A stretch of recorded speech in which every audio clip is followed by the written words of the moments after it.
twee teenoorgesteld gelaaide puntladings beweeg na mekaar toe.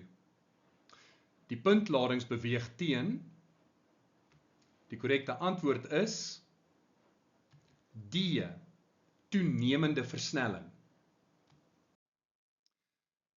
Die elektrostatiese krag tussen die twee ladings gaan toeneem soos wat die afstand tussen die ladings afneem.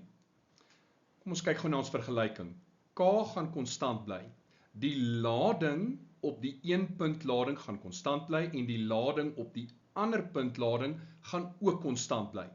Maar soos hulle nader aan mekaar beweeg, gaan hierdie waarde toeneem en die elektrostatiese krag is omgekeerd eweredig aan die afstand tussen die twee puntladings.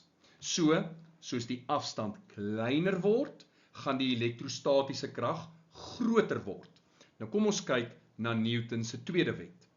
Ons kan aflei dat soos die netto krag gaan toeneem, soos in hierdie geval, gaan die versnelling ook toeneem, want die massa van die puntladings bly konstant.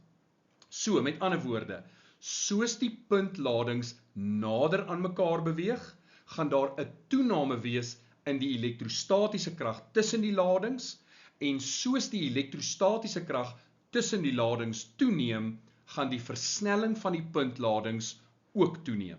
En dit is D.